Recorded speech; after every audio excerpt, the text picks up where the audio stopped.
Sorry I'm 6 minutes late. Sometimes stuff happens. Oh, I am so annoyed with the Summer League. I'm so annoyed. Ugh. I mean, like, seriously, how do they not go undefeated? How are they not in the semifinals right now? How are they not on the verge of winning the championship? I don't care that they sat. Ugh. Ugh. Annoyed. I'll share here and let's see, we're going to start in about 1 minute. Yo, yo, yo, what is up? Mike the White. They choked. They really did. They bloody choked. Oh, I'll drop my English slang there. They did. They totally choked. We're going to start up in about 35 seconds. We start at 90 seconds. If you're watching the replay, go ahead and fast forward to 90 seconds. Aiden can't fight to get a pass inside. Nope, the ball needs to get to him. It's got to be there in the spot, and it's either, those those passes to him at the post, why they got to be there or not. And he just needs to know, okay, that ball's not coming, I got to go set a pick somewhere. And he had no idea what's going on. 10 seconds, I'll share my bitter thoughts. Although, why am I bitter? I'm not bitter. I'm a little bitter. Yeah, I'm bitter. They lost. They shouldn't have lost. All right, so welcome to Valley of the Suns Live, the weekly edition. My name is Adam Maines. I'm your host. I'm your site editor. I am your friend of the sun. Let's talk Summer League real quick. Please heart, please like, please retweet. We are in our weekly edition. I do apologize I didn't go last week. I didn't want to go while the Suns were playing, and then I just couldn't schedule, because I schedule a lot of evening things, and so I wasn't able to get on the rest of the week. So we are back. No, it's just Summer League, but Aiden didn't look good. Yes, Aiden did not look great, but you know what? I'm not too worried. He didn't have a point guard. DeAndre Ayton needs a point guard, and he didn't have anybody. Man, this angle is funky, but there's nothing I can do about it right now. Holy cow, I feel like I should just sit up closer.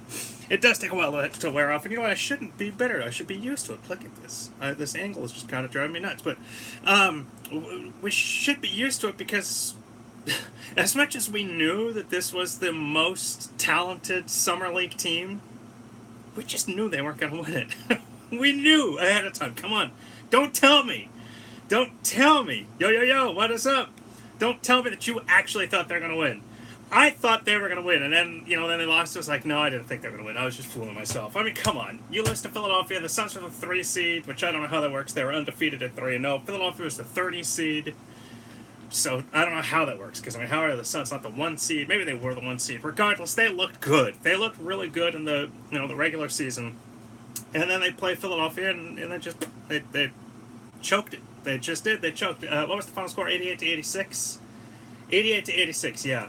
I mean, and Shaq Harrison did all they could in that game too. What a compromise to put didn't get low. Doesn't look aggressive. Oh yeah, I definitely watched that. Yo yo yo. Can we put into words how bad Bender has been? Oh, he's looked bad. I knew they weren't going to win just because they took out Josh Jackson. Yeah, that's the other thing. They took out Josh Jackson. DeAndre Ayton was, he's going to struggle without a point guard, which actually makes me worry that he is going to struggle somewhat this year more than I was kind of anticipating as a rookie, just because as much as I do think Brandon Knight will be fine, and and Brandon Knight is an upgrade over anybody that they had last year at point guard. Potentially even Eric Bledsoe, just because I do think his style is going to be a little better. It's not going to be quite the scorer, but it's going to be a better distributor. The system is better, yada, yada, yada. I still am a little bit worried that if he does not have a point guard that just knows exactly how to get a guy the ball in the post, he's going to struggle this year until he kind of gets his feet under him. Jackson shouldn't have played in the Summer League. Yeah, he probably shouldn't have. They should try to make a trade for point guard. I've got a post on that coming up in the next couple days. It's kind of long, and I want to make sure that I massage it well. So, yeah, I'm not really disappointed in DeAndre Ayton. Truthfully, he still averaged a double-double. I have his stats right here. He averaged 14.5 points, which led the team, and 10.5 boards, which also led the team. So he averaged a double-double. And so, he was top 10 in rebounds as well in Vegas. It doesn't show, but number 5 is Tyler Dorsey of Atlanta, who averaged 11.0, and he averaged 10.5. So he still averaged a double-double, even with this kind of poor fourth game. But LA will start overnight by All-Star. No. LA won't start a single game this year. If LA's starting a game, that means this team has tanked. There's no way, especially because, for starters, Brandon Knight is going to be better than Eli Okobo. A. B. They're going to look for a veteran replacement, for backup. They're going to look for a veteran backup point guard. hands down. Number 3, they've got Shaq Harrison, excuse me. And presuming that Shaq does come back, which there's no guarantee, of course, I do think he will be back during the regular season. That really pushes Okobo to number 4 on the depth chart. And then I do think he spends a lot of time in the D League up in press kits. I just don't think there's any way he's starting. He looked like he wasn't trying Ayton with those numbers. Wait till we see. Yeah, well, exactly. Ayton looked uninterested and not aggressive. Here's the point that I made during one of the live tweets was we as fans, we want to see these guys play, but we want to see them play against the real Lakers, the real Sixers, the real Celtics, the real Spurs, yada, yada, yada. For the most part, these are vaguely D-League teams. These are kind of... These G-League teams are like 30 kind of college all-star teams. And so, we want to see them play really well, and we want to see them play hard, but at the same time, this isn't what they're getting paid for. These aren't the games that go on the back of basketball cards. That you won't find these stats on Basketball Reference. Trevor Ariza will be starting 4, in my opinion. And what if they get hurt? So they want to get out there, they want to kind of get their feet under them, they want to get some run, they want to keep in shape over the summer. And to be honest, with the Suns having Igor Kokoskov, the new head coach, and he is coaching the summer league, they wanted to get some practice under him, and they wanted to get him some practice with these players and really just begin to develop that relationship, because this is going to be a very young team again. It's still going to have Devin Booker only entering his 4th year. It's still going to have Marquise Chris Dragon Bender only entering the 3rd years. Josh Jackson only entering his 2nd year. And then 4 rookies, potentially, if George King makes the roster, all play their first. So you really want to get that relationship with Igor, especially with these rookies and 2nd-year players and 3rd-year player with Dragon Bender. Get that relationship going. Let them better understand his system, better understand what he wants. It's going to be totally different from what they did under Jay Toronto. It's certainly going to be totally different from what they did under Earl Watson, who was the worst head coach in franchise history.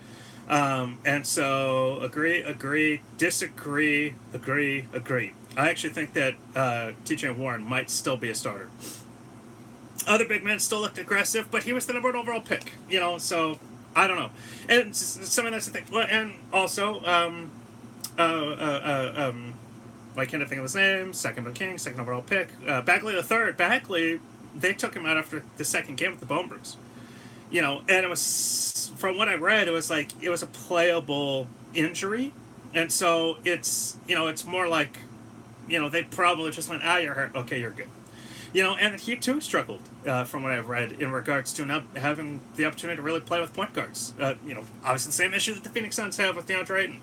So, with true, point guards. Because, let's say for the sake of argument, the Suns drafted Kyrie Irving last year, and he was playing like Kyrie. I wonder if Kyrie Irving played in the 2nd summer league. They're not going to put those guys out there. I don't really think it's necessary. Yeah, Chris looked good in crossover. That doesn't make me feel good at all. That was street ball. That meant nothing. Warren's better than Jackson. Disappointed Jackson looks like didn't even add a pound of muscle. He might not have. It is his defense. He's now a sophomore, I suppose. When you say freshman, he played his freshman year. He's now a sophomore. He should be a sophomore college. It is his defense. It is he was able to cheat in college, and he's not going to be able to cheat here in the pros. And it's going to take some time to be able to learn the proper technique, especially in the post, to be able to get that ball to where he wants, to be able to use his moves and use his body on his obviously more seasoned veteran professionals. So yeah, I'm bummed we didn't get to see Luka either. I'm still bummed the Suns didn't trade up to get Luka, to be honest. I really wanted to see Luka Doncic in the Phoenix Suns uniform, but I wanted to get Ayton first. I wanted to get Ayton and Luka. We need a good point guard to help Ayton. Yeah, I agree. I think Brandon Knight's going to be a very good 1-year kind of rental. Yes, this is the last the Suns have seen Tyler Ulis. Although, are you saying Blaine in the pros? Because I think he'll play in the pros. He's just certainly not going to be a Phoenix Sun anymore. And truthfully, I would take Shaq Harrison over him. And don't get me wrong, I like Ulis. It's really no disrespect to Ulis, and Ulis is a fine backup point guard, I guess. Probably better as a 3rd point guard, but Booker looks bigger. He's been working out. Feel like he might be way more aggressive next year. I've got a prediction post coming out tomorrow, the day after, and I discussed that very topic. Devin Reed makes Troy Daniels tradable. I totally disagree. Devin Reed played well in the summer league. He averaged 13.4 points. He shot 49% from the field, 4.4 assists, 3.0, 4.4 rebounds, 3.0 assists. I don't have 3-point percentage, but I know it was good. I totally disagree though, because it's Summer League. It's it's kind of like, should we really get all that worked about Ayton? No, just like we shouldn't get all that over, or Josh Jackson for that matter. But no, we shouldn't get overly hyped about Devin Reed. Real quick, we are 10 minutes in. Please heart, please like, please retweet. We're going after 7 o'clock. I'll get you your double overtime. So speaking of, should we feel one way or another about certain players, I do want to mention or discuss with you guys. ESPN today released a serious question, 5-on-5 Summer League's best and most surprising rookies. You can totally look this up on ESPN right now. It was 5-on-5 Summer League's best and most surprising rookies. Question number 4. Who was the biggest disappointment? Sedano says Dragon Bender. Pelton says Josh Jackson. Schmitz says Josh Jackson and Dragon Bender. There were 30 teams. There were 12 players in every roster. So somebody do the math for me. That's 420, maybe? 420 players. 3 of 5 ESPN guys noted 2 of specific Phoenix Suns, Josh Jackson and Dragon Bender. I just want to read these to you because I have a feeling you guys are going to totally agree. Sedano says Dragon Bender only. He is in his 3rd Summer League, and he has been unbelievably disappointing. Agreed. He has averaged almost as many points as shots. Neither total is very inspiring, both around 7 per game. He's going down the path of a guy who might not be on the Suns' roster for much longer. Yay! 4th overall pick. Woo! Should have traded back. Pelton says, Josh Jackson. Granted, Jackson played his usual impressive defense, which is good. That was good. But instead of working on setting up Ayton, he spent most of his time on offense, jacking horrendous shots off the dribble. This is true. Jackson shot 24%, 10 of 41 from the field, and that appropriately reflects the quality of his shots he attempted. Yes, Summer League is about players expanding their games, but under no circumstances should Jackson or anyone but the best off-the-dribble shooters play as he did. And lastly, Mike Schmitz, said Josh Jackson and Dragon Bender. On a Suns team that has added considerable wing depth in Trevor Ariza and Mikal Bridges, poor shooting with twice as many turnovers as assists was less than ideal for the 21-year-old Jackson. He wasn't short on impressive moments with a couple explosive defensive plays and slashes to the rim, but his hitchy jumper and subpar decision-making, stole the headlines in what should have been a breakout tournament for him, although I would say, it shouldn't necessarily have been breakout. I should have just been happy with it. I wanted to see a breakout from Bender, so I disagree with that tiny bit. However, once the regular season hits, he should be able to slide into more of an off-ball role, focusing on defending his position, getting out in transition, moving up the ball, and keeping things simple, which I completely agree. That is a good thing. He won't have to play the way he did. Jackson still needs to slow down. That was his issue last year. But he won't need to really play in the regular season the way he did in the Summer League because he'll have Devin Booker next to him. He'll have DeAndre Ayton next to him. He'll have TJ Warren next to him. He'll have Brandon Knight. He'll be the 4th option. Bender, Dragon, also struggled to get much going in his 3rd career Summer League. Touted as a playmaking big man early in his career, Bender finished with 2 assists and 11 turnovers. And he has struggled to have much of an impact when he's not making shots. He doesn't turn 21 until mid-November, so there's still hope. But his lack of toughness and streaky shooting were front and center. Everyone needs to stop sleeping on JJ. I don't know who's sleeping on JJ. Not as often as at least. So we're about 15 minutes in. Please go ahead and please heart, please like, please retweet. We're going to go until 7 o'clock, if not more. Summer League is a guard-dominated. Yes, it is. It is. Isn't any surprise that many forwards and centers do not excel? Well, I mean, a lot of centers did excel. It's just not Dragon. Prediction for first rookie team. You see, I see Ayton at 5. Yeah, I would definitely, for all NBA first team, all rookie first team, I would say, I would definitely expect to see Ayton at the 5.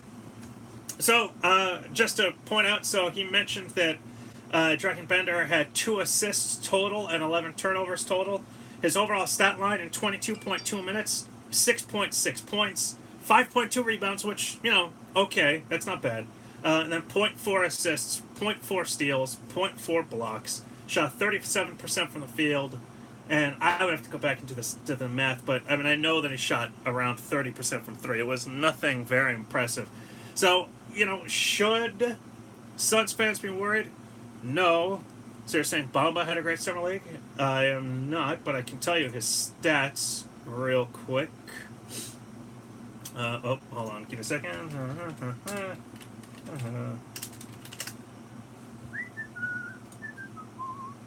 It's coming up. Okay. Found it. I had to shuffle some stuff. Alright, so Bamba's Summer League stats, just because I really have no idea. In 3 games, in 19.7 minutes, averaged 8.7 rebounds, 8.7 points, 5.7 rebounds, 2.3 blocks, shot 60% from the field. Yes, he had a good Summer League. He didn't even play 20 minutes. It didn't average 20 minutes, and he still averaged more points, more rebounds, more blocks, and had a much better shooting percentage. So yeah, Bamba looked a lot better than Dragon. At this moment, who would I rather, Bamba or Dragon? I'll take Bamba. Who is my Rookie of the Year prediction? Based on Summer League? Truthfully, I'm not going to lie to you, and this is not being Homer, I'm being serious here. I would still take Ayton as my Rookie of the Year candidate, just because I do think Ayton is going to get quiet double-doubles. I don't think he's going to be a brash... Let me pull up some stats here real quick. I don't think he's going to be a brash rookie the way, say, Shaq was. So I don't think he's going to come in and average... What did Shaq average? 23.4 points, 13.9 rebounds, 3.5 blocks. DeAndre Ayton's not going to average that. Holy crap. He averaged 3.5 blocks his rookie year. He averaged 13.9. His career highs in rebounds and blocks were his rookie year. That's interesting. I did not know that. He's not going to do that. But he's going to get quiet double-doubles. He's going to average probably a good 15 to 10 over the season. And if he gets, if he's able to start, let's just say 82. I mean, if he's able to start the whole season, he'll probably get about 50 double-doubles. And right there, I'll be good. And I think that's Rookie of the Year right there. He's got to... Rebounding is not his issue. That will not be an issue. He can easily average 10 boards in the NBA right now.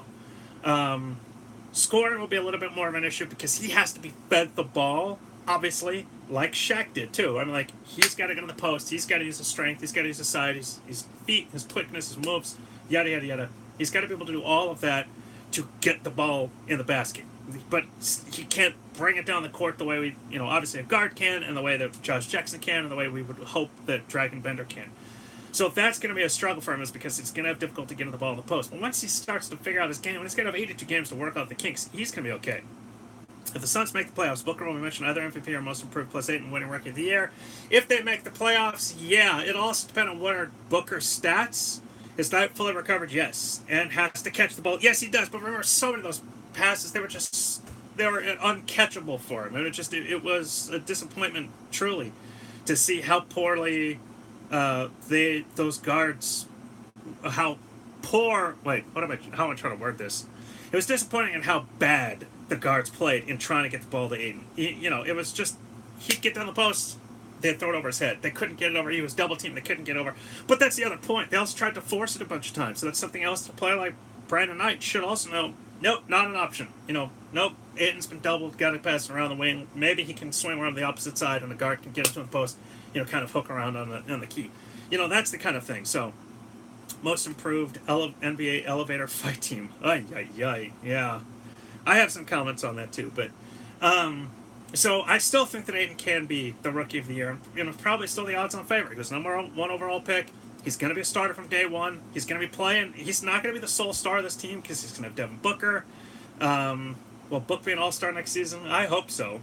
To Ayton's credit, it seemed like nobody knew how to do it. No, nobody knew how to do an entry pass, and that's something Brandon Knight's going to know how to do. Ayton does also have to improve his posting up. Yeah, no, he still has to work on all that. He's not polished by any means, but he just needs a guard to get him the ball. If it turns out Knight is badass, we need to trade for Kevin Love. I would trade for Kevin Love right now. I don't think I would make that deal in the middle of the season because he's only got a year and he's got 2 years left under contract. It's $24 million this year, $25 the following season, and so I want to get him.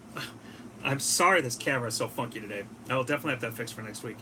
But I just I don't want to make a deal where we're probably going to have to trade some youth for only a year and a half of contract. There's no guarantee that Kevin Love would re-sign for the Suns anyway, so if you're only going to get him, say, in February, now you're only getting him potentially for a stretch run that does not, for a team that doesn't make the playoffs, and then next year, so should the Suns target Malcolm Brogdon next year's offseason? Sure. Let me get some stats. I'm sure he could be targeted. It depends on what all they do overall. Here's my issue with him. Why I wasn't too bummed the Suns didn't get him with the Eric Bledsoe trade, because he plays Devin Booker's position now. Would you still keep Bender after Summer League for a trade? No, I would trade Bender in a trade for Kevin Love if the rest of the package. I want Kevin Love, but I want him in a steal. By the way, we're 20 minutes in. Please heart, please like, please retweet. I want Kevin Love, but I want him in a salary dump, because he's got 2 years left under contract. So, like, I want to see both Tyson and Jared Dudley in that package, and then Bender and nothing else. Like, I want Cleveland to say, we just want to get rid of this contract. We want to try to enter free agency hard this coming off season 2019. I'm not a big fan. I know so many people are hyped that everybody's going to be available in 2019 off season. Really? Tell me, like, one guy that you really think A, the Suns have a great shot at if they can offer him, say, a max or close to. I'm talking 2019. And B, somebody who is a difference maker. I just don't see it. So, like, if I could take Kevin Love now, off-season 2018, off-season summer right now, you trade Jared Dudley, you trade Tyson Chandler, you then got to go find a backup center somewhere else. Many will evaporate. They'll re-sign. They're not going to look at Phoenix as a destination just yet anyway, because they're going to, most of those top guys are going to be like, no, I'm going to want to go to a team that can, that's on the verge of winning, not one that's a couple years away too. That's bound to happen most likely. So I want as much control of Kevin Love if I'm trading for him as possible. So that means I want to get him now and not in the middle of the season, especially, again, if the Suns are pretty much out of the playoff, of the playoff chase in February of this year, then it's like, all right, you're getting a half a year to try to build. So, okay, maybe we can make the playoffs next year, and then you could re-sign line for the vet minimum. Yes, that is something I wouldn't be against on at all. If you're trading Tyson, if you're trading Jared Dudley, if you're trading Dragon Bender for Kevin Love, which is a totally theoretical and made up, Cleveland's just got to be able to, and at that point, want to just dump his salary. Then you could re-sign Alex Lyons to back up. Presumably at that point, you would then re-sign Big Sauce. And so now you've got, with Trevor Ariza, you're now covered at forward and center. Sup, brah? Somebody said, what are my thoughts about Mikal Bridges? I thought Mikal Bridges looked really good. Let me get his stats here. I thought there were times where he looked like he was the most mature player on the court. Okay, let's see. I've got Orlando stats still up. Give me Phoenix. Mikal in 20 minutes game averaged 6.2 points, 2.6 boards, shot 46% of the field. I wanted to see a better stat line from him, but again, it's Summer League, and really this was Shaq Harrison's Summer League.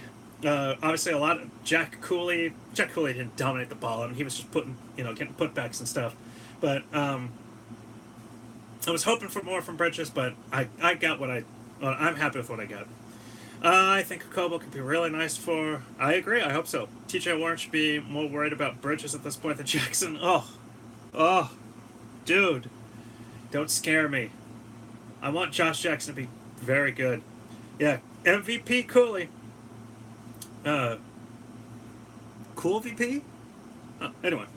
I wanted to see a better overall stat line from Mikal Bridges, but yeah, shots. I don't. Unfortunately, NBA.com, for whatever reason, their Summer League stats are very, very minimal. Like, I don't get totals. All you can pull up are averages. So I'd have to literally go back and get the box scores and write them out, and add them up. I'm not gonna do that. We're 25 minutes in. Please heart, please like, please retweet. So Davin Reed, 25 minutes game, 13.4 points. Actually, wait. I do have totals for shots. Mikal Bridges shot 10 of 22 for the field. So, only 22 attempts in 5 games. He's probably going to be a Sean Marion, which I think would be fantastic. He's going to be a Sean Marion in that he's not going to be a shot creator. It's going to have his shots are going to have to come and his points are going to have to come via the offense, and then put back some slashes and stuff. So, but Devin Reed, would you agree? Ayton has a bit of a game against this. Yeah, I would say so. Devin Reed was again very impressive, just like last year. Yes, Dove, you are correct. So Reed averaged in 25 minutes, 13.4 points, second on the team, shot 50% from the field, really 49, but I'm going to round it up. 4.4 boards, 3.0 assists, 0.8 steals, 0.2 blocks.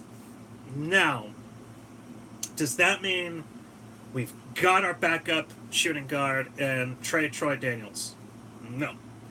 Totally disagree. I don't think that at all. For two reasons, two very important reasons. The first thing is this is still a young team overall, and the Phoenix Suns need veterans. And at the moment, they have four. They have four, like, true veterans. I got on a Twitter exchange with Tony. Really? I'd like to send me screenshots. Was it positive, or do you like yelling at them? Two very important reasons why Troy Daniels should be on the roster. The first one is the team needs veterans. They have four at this moment, including Troy. You could throw T.J. Warren in there as five, but he just finished his rookie contract. I mean, he's never won anything. So, you've got Tyson Chandler, you've got Jared Dudley, you've got Troy Daniels, and now you've got Trevor Ariza. You lose Troy Daniels. Let's say you trade Troy Daniels for a second-round pick or something, which would just be totally undervaluing what he can bring. And then you're running with Devin Reed. Now you're running with another second-year player as a prime rotational player because he would be the team's backup shooting guard. You need more than that. You need more veterans.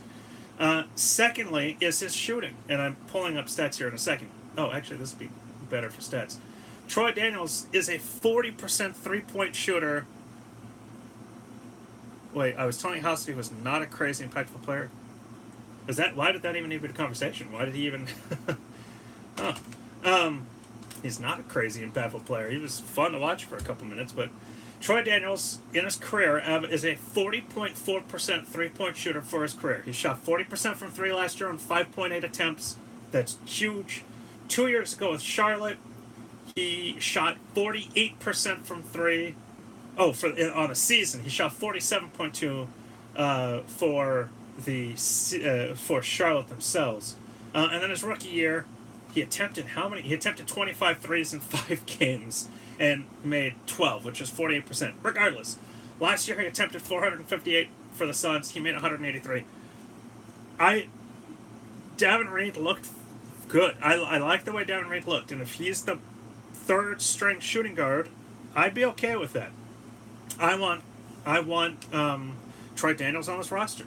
I want a guy that's been here, that's been in the league for a while. 1, 2, 3, 4, 5 years. This is going to be his 6th season. Averaged 8.9 points last year. Shot 40% from three on how many attempts did I say? 458.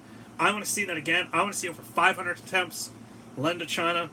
I want to see over 500 attempts from him. And it's because he's going to make close to 200. In fact, I will let you guys in on a little secret here. I'm doing a way too early prediction post now that we know for the most part what this roster is going to be. And I predict that that I'll say one of, but with the possibility that both Trevor Ariza and Troy Daniels each make 200 3-pointers next season. Each, not total, but both. But each. And which would be huge, because now you're getting 200 threes from your backup shooting guard, you're getting 200 threes from your starting power forward.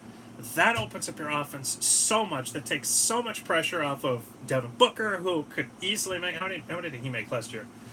They could take a lot of pressure off of Booker, take a lot of pressure off of Josh Jackson, who's not a good three-point shooter, takes some pressure off of the fact that neither Marquise Chris or Dragon Bender can shoot to save their lives.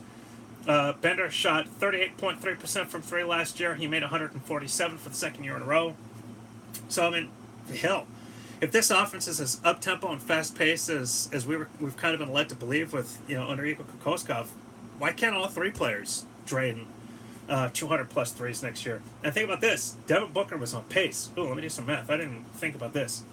He made 100 where's my calculator? Come on, calc. What's on this screen? Give me 1 second. Devin Booker made 147 threes in 54 games. For the sake of argument, if he had played 82... Oh, what did I touch? 154. Is the numlock off? There we go. He made 147, threes in 54 games. Times that by 82. He was on pace for 223. Bender can shoot. It's just flat and inconsistent. If he gets a bloody arch, he can shoot 40% from three himself. I mean, he's proven that he can. He can shoot. It's just so inconsistent, and he's just so afraid of physicality. It's like he added 15 pounds, and yet he looked like it was, me, like going up against a traditional NBA center going, whoa, I ain't touching that. Chris at backup center with all these wings would be nice. Rim runner. If you're trading, let's say you trade Tyson Chandler, you maybe re-sign Alex Len. Yeah, I could see that. He looks like a scared chihuahua, a giant scared chihuahua. We are 30 minutes in. Go ahead and please heart, please like, please retweet. But, so, I mean, you get the possibility if this Suns team kind of, because who knows? I don't know if the Igor offense is going to say shoot as many threes as Houston, but it's possible to get three guys shoot over 200 threes. Not shoot. Drain over 200 threes. And actually, I want to see something real quick. This will take me a moment to pull up. Did I see a question? Do I see anything over here? Nope. All right. I wonder if the Suns, I am sure the Suns have had a season or two where they've had at least, I don't. Have had at least two players that have made over 200 threes in a single season. I wonder if they can do three. Yeah, Ayton shot, I want to say 33 threes at U of A last season. He made 11. So he shot 33% from three last year and at U of A. Don't expect him to shoot more than 33, honestly, this year. With the Suns. I don't expect him to be out there very often. I would expect those around transition. That is the point guard got at the head of, somebody, whether it's a point guard or, somebody gets ahead of a fast break. Ayton, is lagging a little behind as a center. He's bound to do. They kind of stop. They realize they don't have a good run at the basket. They kind of stop, turn. They see Ayton pulling up in the corner for a three. That's where he's going to get his threes. They're going to be probably more transition threes than anything. I can't imagine there's going to be any sets, for Bender, for Ayton to shoot threes. But yes, he can. Again, he shot 33% from three last year. I'm opening up my media guide here right now. It's going a little slow. I haven't opened it in a while, so it's... Oh, wait. Don't I have it... Oh, well, I think it just opened. Wow, I've got a lot of windows open. Don't turn Ayton into a perimeter player. No. I don't think he will be a perimeter player. I just think he can shoot from three. It's just a matter of what are going to be his situations. And the thing about it is just like, I wouldn't mind if, I hope so. Stoop, I hope so, man. But I hold on, I want this one. No, I want this one. I would love it if Ayton became a 3-point, if it's possible for him to shoot threes akin to Karl Anthony Towns. I kept hearing Ayton display defense, but looked like he was bothering a lot of shots. Oh, yeah. I did see the Tyler Ulis video. Real quick, though. Okay, so I thought for sure in 2009, 2010, the Suns had a couple players drain over 200 threes, and nobody did. Channing Frye made 172 to lead the team. So let me go back a couple seasons real quick to the start of the, to the 4 D'Antoni years. So 1, 2, 3, 4. So right here, I just want to see. This could be the first year. I will know here in a moment. This might be the first year in franchise history the Suns have more than one player make over 200 threes. I know they've had somebody in the past. Okay, so 07, 08. Nobody made 200. Nash made 179. Okay, 06, 07, they were close. 06, 07, Bell made 205. Barbosa made 190. Nash made 156. He should have shot more threes. So still not. Then 05, 06, Bell made 197. Second was Nash with 150. And then 04, 05, as far back as I'm going to go. Q drilled 226. Second was Joe Johnson with 177. So this team has never had... Yeah. This team has never had two players make over 200 threes in a single season. I don't know exactly what Igor's offense is going to be.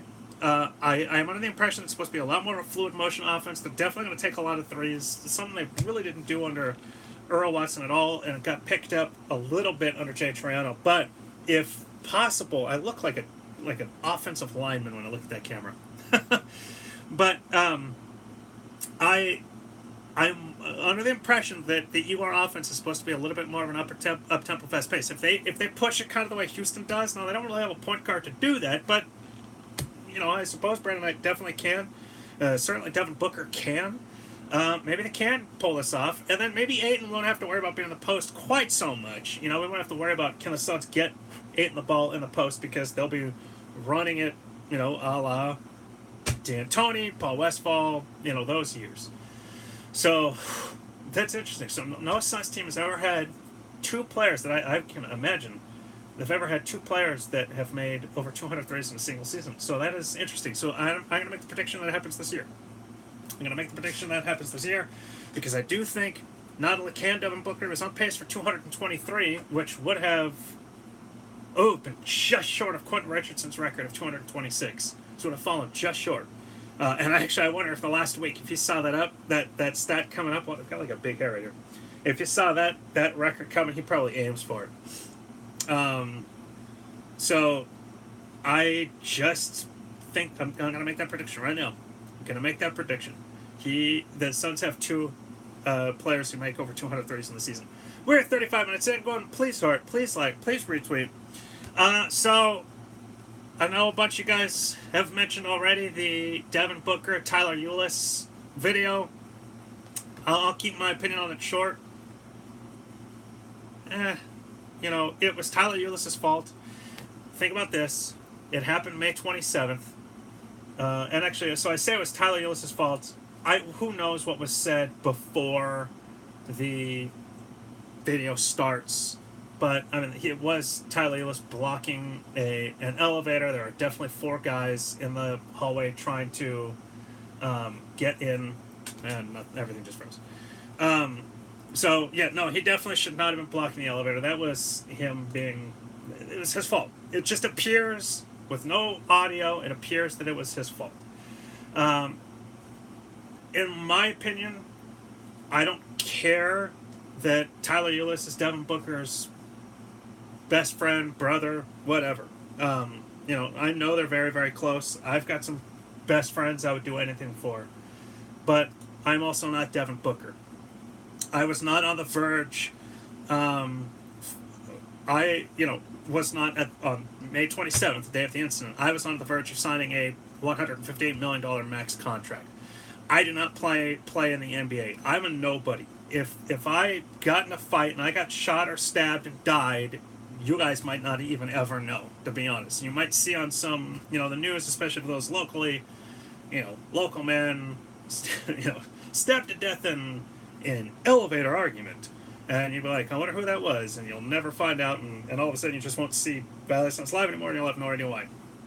Devin Booker, in my opinion, should have never even gone up the elevator, gone into the hallway to get involved. He's just like, you know what, Tyler, that's your damn fault. He had two other boys with him. Booker did.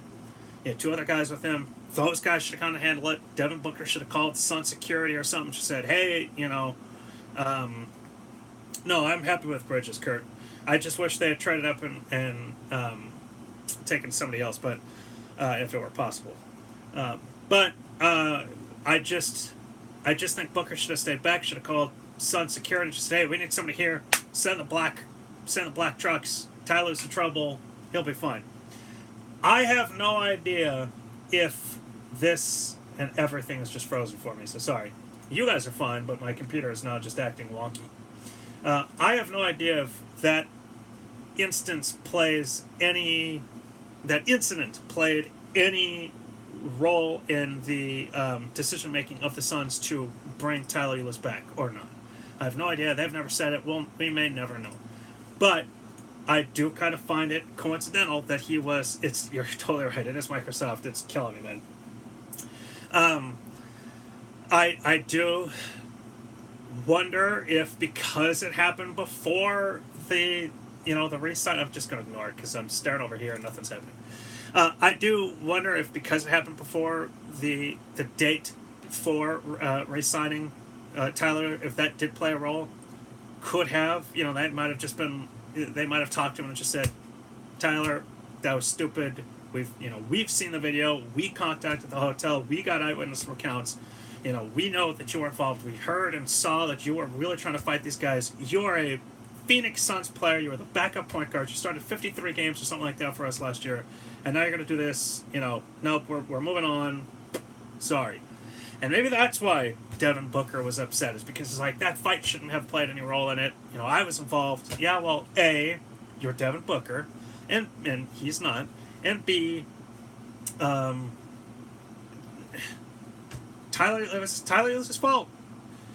For if they recognized him and said, "Hey, can we share an elevator with you?" and he said no, or "Hey, do you have Devin Booker with you? We know he's your boy. Can we go say hi to Devin Booker?" and he says no, get off the elevator.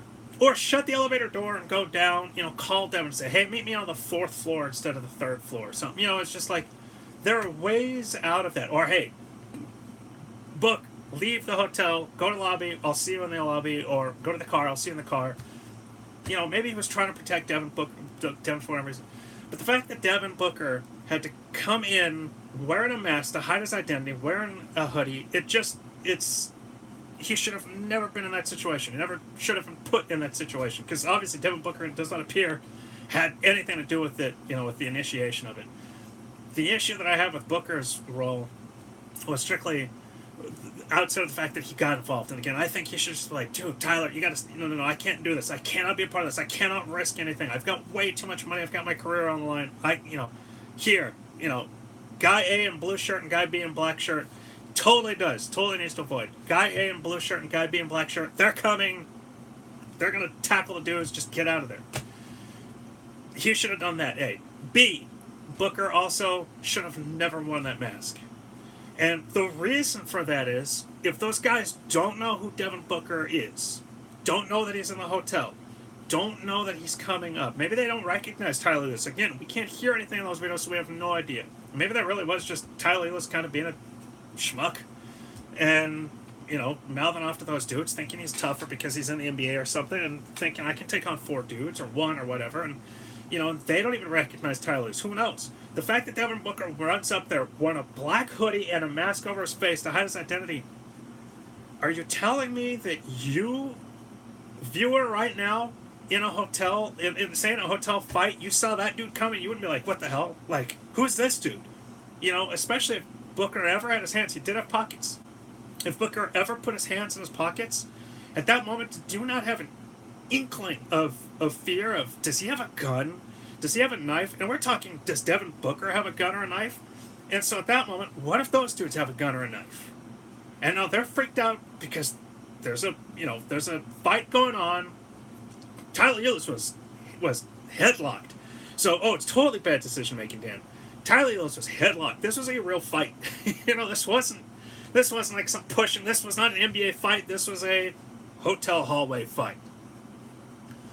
So then Devin Booker runs up with the bandana over his face and the hoodie over his face, hands in his pockets. What if one of those dudes then has a knife or a gun, thinks by chance this random dude in black comes running up on me, maybe he has one, and boom. Yeah, he may have had a gun. And boom, now somebody else, one of those 4 nobodies that we'll probably never know the names on, one of them happens to have a gun or knife, and they pull it on Tyler, or they pull it on Devin. It was just stupid. Now, he stresses me out. Again, I blame Tyler Ulis. This was Tyler Ulis' fault. Tyler should shut the elevator door. He should have gotten out and walked away. We cannot hear him, but he too was wearing a hoodie over his face in May. It was May 27th. I don't even know what this close, brother. I don't even know what the weather was. I could look it up, but it's not worth the time. You guys can, we can just speculate it wasn't 65. Although there were some cool days, but still. Is it really hoodie weather? I don't know. So, why is Tyler Ulis wearing a hoodie? He's trying to hide his identity. Fine. He takes it off. He took it off in the fight. You see him coming back up, fists up. What does Ron Wolfley say? Fist clenched and jaw squared. I think is what he says. Fists clenched and jaw squared with this hoodie off. So he was like, "Oh, fighting. I'm gonna take this on." Who had a hand injury? Josh Jackson had a hand injury. I don't know. Did Tyler Eulis or Devin Booker have one? I don't think Booker ever threw a punch. I don't think anybody ever attacked him. Thank goodness. Tyler Eulis was the only one that actually got involved in any of the fighting. I actually think we'll be fairly high in the lottery. You're making me feel bad. We're 45 minutes in. Go ahead and please heart, please like, please retweet. I might have missed that. I don't remember seeing that Devin Booker had a hand injury, but regardless, I mean, Booker should have just completely stayed. Tyler Eulis should have just gotten the hell away. Devin Booker should have totally stayed out of it. And if you see the video, Booker's the first one of those three dudes to like, they're like Larry Curly and Mo, as they pushed through that slowly opening elevator doors. They ran left in the hallway. Booker like pushed his way through to be first. Wearing a mask and a hoodie, that kind of thing is frightening to dudes in a fight. Like, what if they have no idea who this random guy is? Tall, Devin Booker's not short. He's 6'5", 6'6", 6'7". You know, and then he's wearing this hoodie, he's wearing the mask. I just think, in all honesty, if he was going to be involved, he needed to have his mask off, because I'll bet you anything, if he goes, you know, if he like gets involved and shows his face and is like, hey, no, I'm Devin Booker, that's Tyler Eulis, all of a sudden most of us go, whoa. They probably did not want to fight. If they knew who Tyler Eulis was, if they knew who, you know, Devin Booker was, they probably, you know, don't want to fight them. And certainly not Devin Booker. Devin Booker is well known enough, unless these guys are totally from out of town, you know, have no idea. This, you know, Devin Booker is a household enough name and has a household enough face that if he had jumped in there and been like, yo, Devin Booker, that's Tyler, let's get out, you know, get him. Fight would have been over like that. Instead, he's covered in his face, and it's just, to me, it's just like, don't scare those dudes. Like, don't, you know, it's just not worth it. So, all right, it is 9:53. We got less than 10 minutes left before overtime. That's all I have to say in regards to Devin Booker and Tyler Eulis. I'm glad everybody's okay, and it looked like, you know, nothing will ever come of it again. Truthfully, I did think for Devin Booker, this is hopefully a learning lesson. I'm sure the Suns have sat him down, especially before he signed that contract and said, yeah, he did stoop. Especially since, you know, he signed that max contract, the Suns probably sat him down and said, yo, never do that again. Like, let's line up the rest of your NBA career for you. Here's what the next 2 years looks like. Here's what the next 5 years, 10 years. You screw this up, you could be, you know, you could lose so much money, blah, blah, blah. So they probably sat him down and was like, hang out with Tyler, we don't care. Tyler's a nice dude, but, you know, you need to get away from there.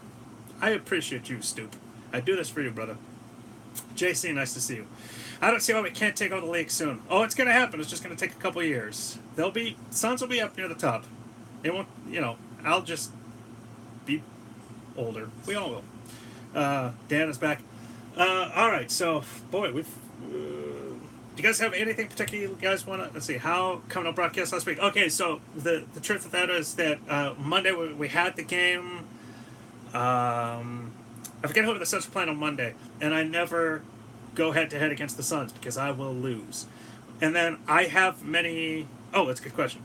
I have many, I've got evening things, you know, that I usually have scheduled, and so I really had my week planned, so I just was unable to get anything going. So I'm, you know, here tonight, I should be back next Monday, especially now that the Suns aren't playing, you know, again until October, whenever, you know, the preseason schedule still hasn't been announced, but in the meantime, I don't expect to have any missed. Marquise and Crawford Lee looked okay. That's the thing. Why didn't he play in Summer League? If he could play, you know, that Crawford League, why couldn't he get one game in Summer League? I do think it's brilliant they didn't play him, but then I did not want to see him in that street ball. That's all it was. I did feel like Ayton didn't want to show all of anything because he knows he is the best.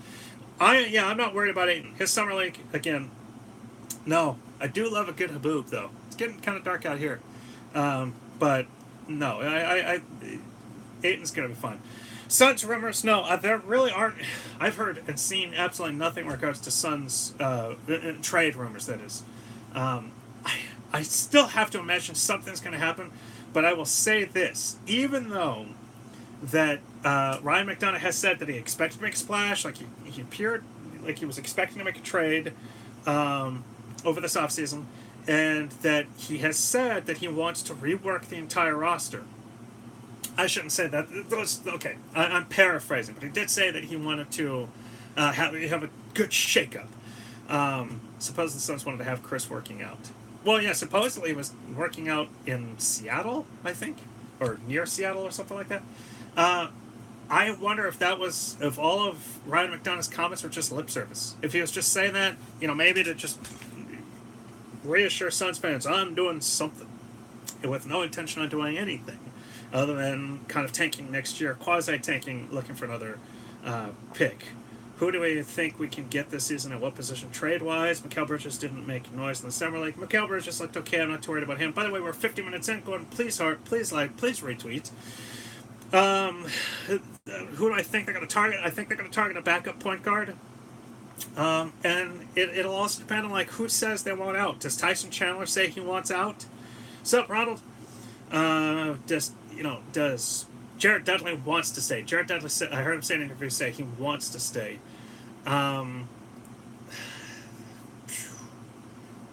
TJ Warren is not going to demand a trade, but those are kind of the things. Nice, Brazil. We've got a lot of Suns fans in Brazil. TJ Warren and Tyson Chandler will be the only two really that I think. Next year's money is. I wrote about that last week. You can check it out. It's not that incredible. They can make some more space to be able to guarantee one max contract if they traded Brandon Knight and got nothing out of him. But it would take Len over Tyson? Really? No way. I want Tyson Chandler to back up DeAndre. But the Suns' cap space is not going to be too overwhelming. They're definitely going to have some. But again, I look at the fact that I know that everybody's saying, I want to say it's not 2/3, a third of the league, 200 plus players that can be free agents. Not very many of them are going to be the kind of star quality and star caliber players that that we want the Suns to sign. Jared Dudley will be off. Tyson Chandler will be off, yes. And the cap will skyrocket by 7. But think about this. Devin Booker is making $3 million this year. He's going to be making $28 million next year. So that's about a $25 million jump just in his salary alone. That's Tyson Chandler and Jared Dudley's savings gone in an instant. Where's Len, though? He's China. China, baby. No, he's nowhere at the moment. He's still a free agent. I did tweet out a couple yesterday, I believe it was, that there's really been no discussion anywhere around the league for Alex Len. So maybe China is where he ends up. But so you've got Devin Booker's contract spike. That is bad. Devin Booker's contract spike, which will totally wipe out the savings from Jared Dudley and Tyson Chandler. They will have some space. You can create more by not re-signing, or by with the loss of Reeves as well. You can create more too by trading Brandon Knight and not acquiring any talent back. And then I'm glad we let go of Peyton too. And then you can create even more if you do the same with TJ Warren. But think about this: they will also have first-round picks, or at least one. They'll have one first-round pick. And so that player will be making between likely $7 and $9 million as well, presuming that it's a higher lottery pick. So that money right there, that's the majority of Trevor Ariza's savings. What do I think about Josh Jackson? Well, but you're going to have next year's first-round pick anyway. So unless they trade it, of course. What do I think about Josh Jackson? I don't think he looked very good offensively in the summer league, but I'm not too worried. I've thought all along that he was going to start over TJ Warren. I will need to see some preseason now because I still think TJ is going to be the better player. And if you want to start the better player, then you're going to start TJ Warren, in my opinion. I'm not sure he quite took 20 steps back, but he just didn't look great. He just didn't. What did I say? He shot 10 of 41. He shot 10 of 40, so I think Josh will be our next Draymond. See, I was hoping that Dragon Bender was going to be the next Draymond. Yeah, thank God that TJ's still here. And if he is traded, hopefully, they acquire some good talent. They get somebody good in return. By the way, we are now at first overtime. Please retweet. His moves are so predictable, he still can't shoot threes. Josh Jackson's got to be able to shoot from the outside. TJ Warren, Tua has to be able to shoot from the outside. Dragon Bender's got to become a more consistent shooter. He shot 36% from three last year, which is good. Josh Jackson's a volume scorer, though. But Bender's got to be more consistent at it. He's got to show more aggressiveness. He's just so passive. He looks like even in the summer league, he looked like he couldn't believe that he's here. Like, I can't believe I'm in the NBA summer league for your third year. So hopefully we do Trey T-Chade's 4-point guard. Yeah, I agree. Now, I will say this in regards to the summer league itself. I think fans hype up the summer league, especially teams like Phoenix, who had 4 rookies, including the number 1 overall draft pick. Fans hype the summer league. ESPN and NBA, and the NBA overhype the summer league because they're looking to get fan ratings. They're looking to have fans watch. And this is the first year that all 30 teams had a summer league team in Vegas.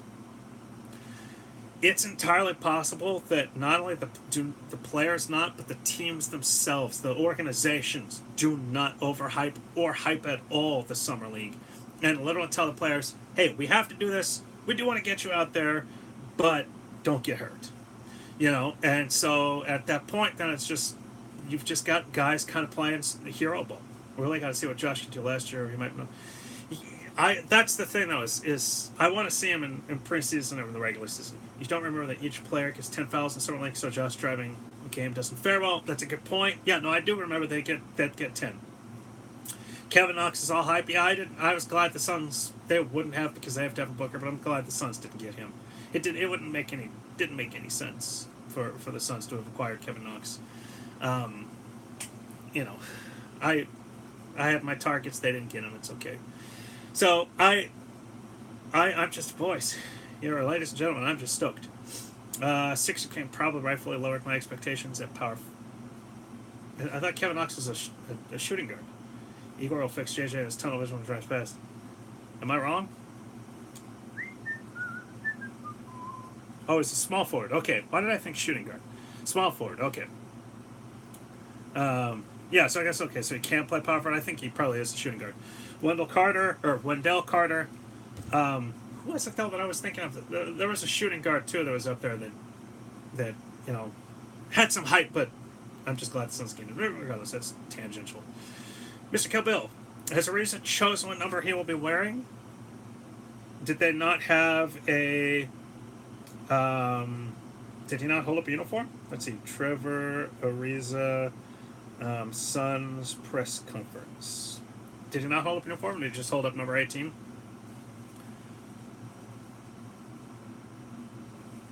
Let's see. Images. It's a good question. I don't believe they had him hold a jersey. Yeah, I'm not seeing anything about that. I'm not seeing anything about him holding up a jersey, which is odd, because don't they always... Hold on. I'm pulling up the press conference, so I will know here. Okay, he's talking. No, you're right. No jersey. They don't even have one on the table. So, no, he did not hold one up. What money did you bet on that? Sorry, Kurt. I was looking down at the video. What money did you bet on? What number did you... This lineup is nice. What number did you wear in Houston? Anybody know off the top of our head? Ariza. Looks like Okobo Macau Dragon will be our second unit. Bridges 3. Wing defense 3. Oh, he wore 3? In Houston? Oh, no, he wore number 1 in Houston. So in his career, he's worn 21, 1, and 3. I'm saying that Knox is going to be better than Bridges. Gotcha. I see what you're saying. Could be. I'm hopeful that they traded up and got the right player in Bridges. I'm really, really hopeful. And Knox's shot is looking very smooth. Let me see if this is working. If I can get... Aha! Ooh, there we go. Let's see,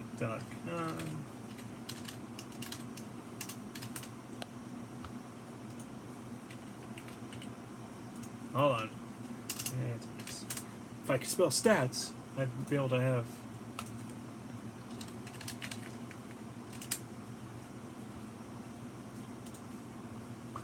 I will have his stats up here in 1 second. Summer League stats. All right.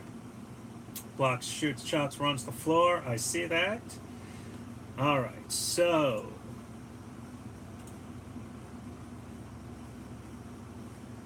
Oh, it's. Oh, I looked up the wrong. Oops. Okay. I have it here in 1 second. Help Aiton bring Milos Teodosic. All right. So Kevin Knox is averaging in 32.3 minutes, 21.3 points, 35% for the field, 6.5 boards, 2.3 assists, 1 steal, 0.3 blocks. That's nice. It's very nice. Okay, but now here's something else. Frank the Tank is the only other player on the entire New York roster that Alonzo Trier maybe, who really needed to play. Holy crap! Mitchell Robinson shot 30 of 45, averaged 13 points and 10.2 boards with 4 blocks a game. All right, but still, Kevin Knox was the one player that needed to score. You put him on the Suns roster, this current Suns Summer League roster, and I don't think he averages 22 points a game, 21.3. Anyway, we are at the end of double overtime, and I gotta be honest, having not done this last week, my throat is getting a little tired. So, Mikal Fitz. Yeah, no, I'm happy about Bridges. Josh Jackson's going to lose his job to Mikal Bridges. Well, then hopefully he does well enough that they can trade him. So, I will be back next week. I'll be back next Monday at 6 p.m., same time, same bad channel. I've got to run. Go ahead and just one last time, please heart, please like, please retweet. Mitchell got a ton of spoon-fed points. Yeah, well, I mean, I can understand that, but still, it was a shooting percentage that's, that is legit. Boom. I see a headline here. The Lakers were hoping Mitchell Robinson would fall to them in the second round. Yeah, well, I'm glad he didn't.